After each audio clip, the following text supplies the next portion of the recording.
Bonjour à tous et bonjour à toutes et merci de regarder cette vidéo. Aujourd'hui je vous amène chez Serge de Sario qui m'a invité dans son bureau pour parler immobilier. Donc je vais aller lui poser toutes les questions que vous m'avez posées, que vous vous posez. Je vous retrouve dans un instant, juste après ça, le temps pour moi de me changer. A tout de suite. Bonjour Benjamin. Bonjour Serge. Comment tu vas? Plein de questionnements, plein de questions, plein de choses qui me font m'interroger. C'est-à-dire, qu'est-ce qui t'arrive mon poulet? Ah oui, il faut que tu m'expliques là pour l'immobilier, j'y comprends plus rien, il y a trop de choses. Oh, ne t'inquiète pas, c'est pas compliqué. Écoute-moi, on est au mois d'août, il fait chaud, je vais te servir l'apéro et on ira à mon bureau de suite après, je t'expliquerai ça en détail. Super. D'accord? Allez, je te sers. Allez Benjamin, viens dans mon bureau. C'est ça ton bureau? Eh bien il est bien. C'est mon bureau d'été. Alors, tu voudrais que je réponde à quelques questions sur l'immobilier? Ben écoute, profite, je suis à fond.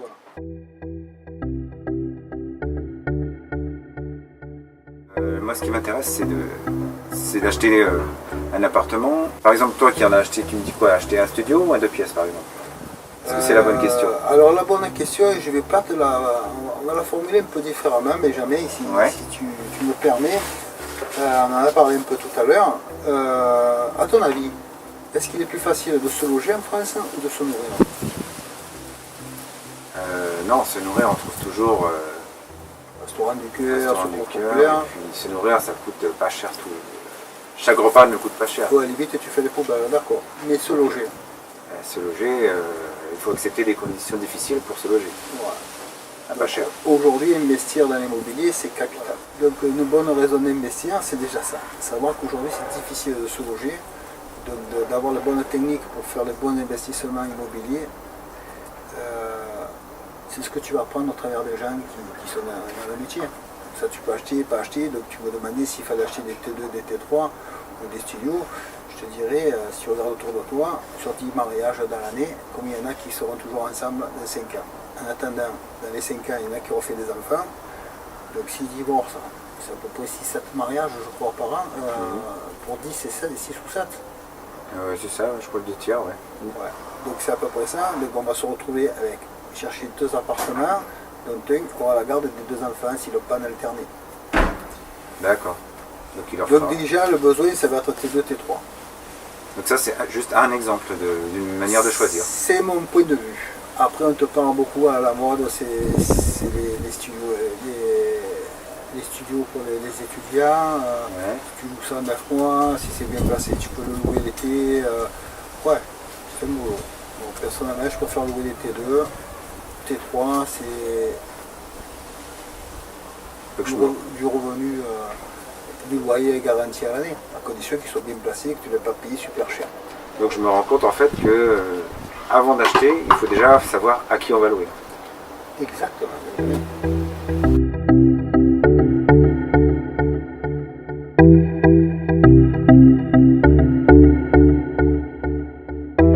Alors la réponse elle est très simple. Si tu encaisses 1000 € de loyer, il faut que tu aies maximum 700 € de crédit. Voilà. C'est une règle de base fondamentale. 70%. Voilà. Il faut que tu sois dans ce cadre. Donc, qu'est-ce qui va déterminer le remboursement? C'est le taux de crédit. Plus les taux sont hauts, au plus tu vas être obligé de rembourser, donc acheter moins cher. Donc rembourser moins de capital. Plus les taux sont bas, au plus tu vas rembourser de capital.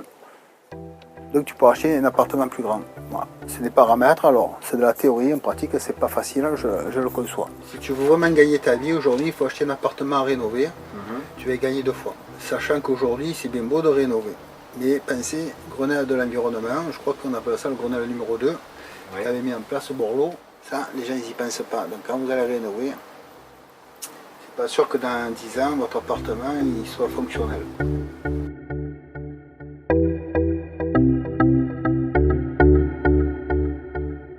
Ça fait 35 ans qu'on s'est investi. 40 ans. Et là, j'entends parler des gens qui achètent 2, 3, 10 apparts, 2 immeubles en même pas une année.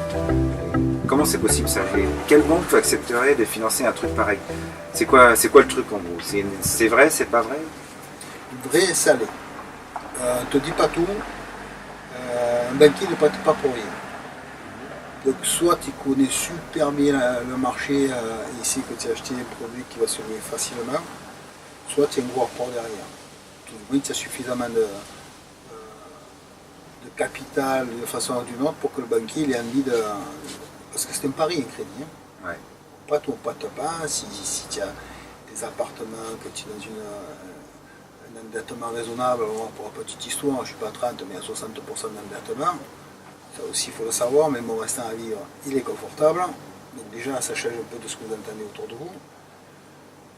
Oui, on peut acheter 10-12 appartements, tu achètes un lot en fait avec 12 potentiels loyers. Il faut avoir les reins solides ou il faut être formé alors pour ce genre de truc. Formation, c'est certain. Il faut être bien entouré. On revient encore à la formation, toujours se former. Tout à fait. Ça c'est plus des séminaires où on peut le développer, faire venir des gens qui sont vraiment... Moi, je n'ai pas d'appartement, enfin, j'ai pas d'immeuble, j'ai que des apparts. Ouais. Mais bon, c'est une autre approche, j'en connais, ça existe. Ouais. Ils savent ce qu'ils achètent, je veux dire, il n'est pas question qu'ils payent plus que ce qu'ils encaissent. Voilà, c'est une règle d'or. D'accord. En clair, il ne faut pas que si tu crées un capital, que tous les mois tu rajoutes de l'argent.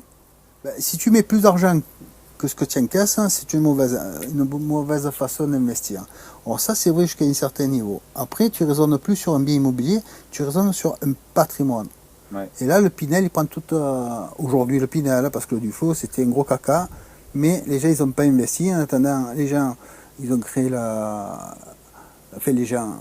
La demande a été de plus en plus forte, mais comme il n'y a pas d'investisseurs, il était plus facile, plus difficile de se loger pendant le Dufaux qu'aujourd'hui.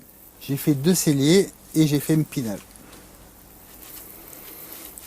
Ne peut être mis qu'entre des mains averties. Avoir les bonnes techniques, plutôt que d'acheter n'importe quoi, il faut savoir quoi acheter. Qu'est-ce que tu voudrais savoir exactement? Si ça vaut le coup ou pas de faire une défiscalisation? À mon niveau, oui, parce que j'ai fait le tour des travaux, c'est-à-dire quand tu fais des travaux dans un appartement, tu peux les déduire. Effectivement, tu minores ta fiscalité. Et puis à un moment donné, c'est pas à 60 balais que je vais continuer à faire des travaux. De le côté défiscalisation, pour moi, c'est intéressant. Ceci dit, il faut savoir négocier. Et sur mon dernière affaire, il faut savoir que j'avais fait un parallèle entre un T3 qui se vendait à 168 000 €. Il y avait certainement des travaux à faire puisque c'était des HLM que la ville de Marseille mettait à la vente. Et un T3 que j'ai acheté moi à 237 000 €. C'est la différence qu'en plus du garage, j'avais un garage double de 50 mètres carrés qui justifiait largement les 37 000 € que j'avais mis en plus. Mais à l'origine, cet appartement, on me le vendait 50 000 € de plus. J'ai su le négocier. Tu es en train de me dire qu'on peut négocier avec le promoteur? Oui, à condition que tu sois entouré des bonnes personnes. Moi, la chance que j'avais, et c'est une clé du succès, c'est que j'achetais au promoteur en passant par mon courtier, qui lui gagnait 2 fois sur le programme, ils ont une grosse commission, et sur le crédit qu'ils vous font faire. D'accord. Donc de la stratégie, c'est de dire, ok, moi je t'achète le programme, Ouais. mais tu divises ta com en 2, et je fais le crédit chez toi. D'accord, c'est un exemple de négociation parmi d'autres. Ça a été la tactique que j'ai appliquée avec ma courtière, qui elle a su parler au promoteur, puisqu'elle ne vendait pas un appartement, elle en a vendu 5 ou 6. Pour la petite histoire, elle aussi, elle a acheté 2 appartements dans le même immeuble que le mien. Ce qui veut dire que c'est quand même une super affaire. C'est juste pour répondre, de savoir qui vous achetez. Un courtier ou un vendeur de programme, il vous vend peut-être une défiscalisation, pas le bon produit. Donc l'emplacement du produit est vital. Et moi j'avais tous les ingrédients pour l'acheter. Donc en fait, il faudrait carrément apprendre à acheter du Pinel avant d'en acheter. Il faut surtout savoir avec qui tu vas faire l'affaire. D'accord. À quel niveau la personne avec qui tu travailles va gagner sa vie. Moi, elle gagnait sur 2 niveaux. En vendant le programme et en me vendant le crédit. Donc il a fallu faire comprendre qu'il fallait qu'elle fasse un effort pour gagner 2 fois. Pour un très gros effort par rapport au promoteur.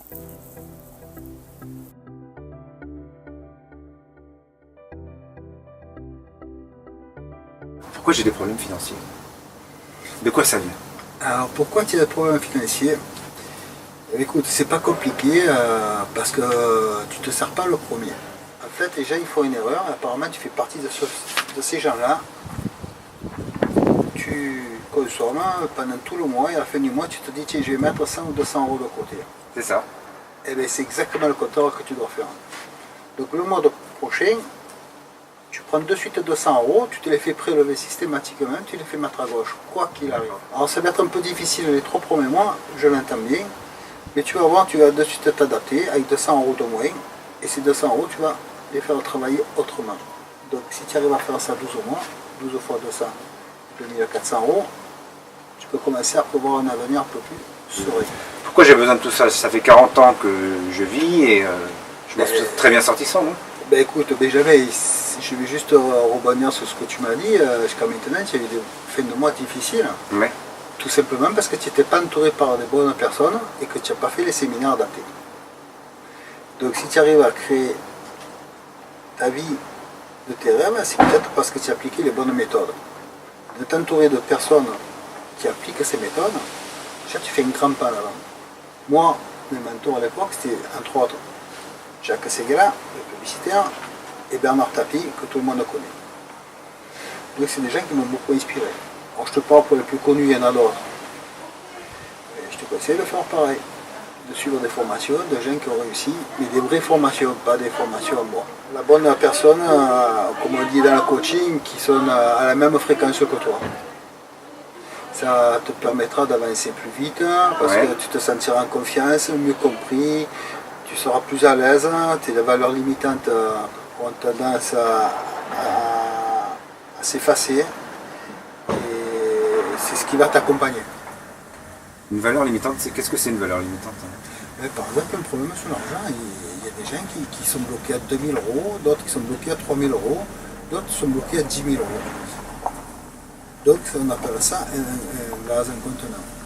Les gens arrivés à 2000 euros, ben, c'est comme un interrupteur.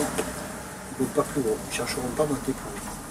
Tu es en train de me dire que si je gagne aujourd'hui 2000 euros par mois, c'est parce que j'ai décidé de gagner 2000 euros par mois. Inconsciemment, c'est exactement ce qui se passe. Alors si je décide de gagner 4000 demain, je vais gagner 4000?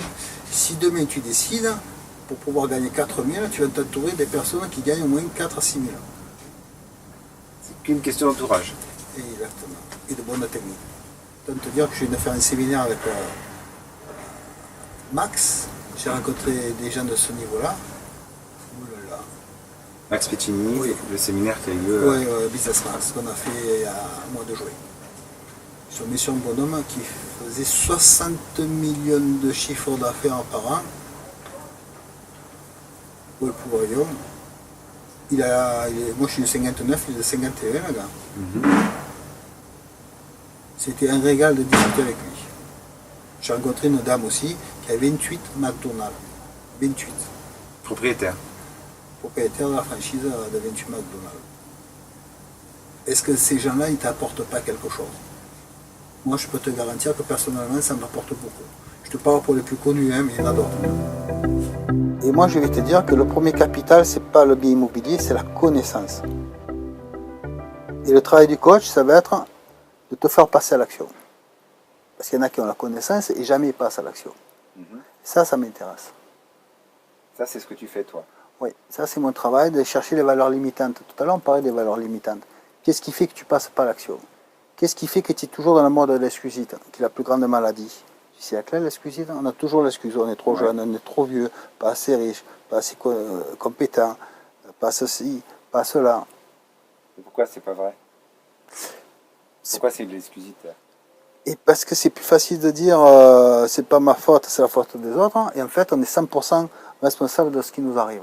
Et dans le coaching, c'est ce qu'on met en évidence chez les personnes. Quand mes parents venaient les vraies papeteries, je voyais arriver des gens avec des superbes voitures, des Porsche, des Lamborghini, beaucoup de Mercedes. Et j'étais naturellement attiré par ces gens-là. Donc je leur posais des questions. Et ils m'ont dit, Serge, il faut que tu te formes. Et j'ai eu la chance de rencontrer, donc dans ma jeunesse, un monsieur qui m'a dit, fais Dale Carnegie, je suis un diplômé Dale Carnegie. Ça m'a structuré l'esprit. À partir de là, j'ai commencé à enclencher la richesse, la connaissance, m'entourer. Moi, j'avais comme mentor Bernard Tapie, Jacques Seguela. C'est des gens que j'écoutais volontiers, que j'allais voir dans des séminaires. J'ai toujours des audios de ces gens-là. D'ailleurs, je pourrais les faire partager pour qui les veut. Il suffit de me laisser votre mail et je vous enverrai l'audio en question. Et quand vous verrez l'année, vous allez être épaté. Une grande source d'inspiration. Oui, oui, oui. Ben, à ta santé, à tes futurs investissements, À l'immobilier. à l'immobilier et à la vôtre. Et à la vôtre. Santé.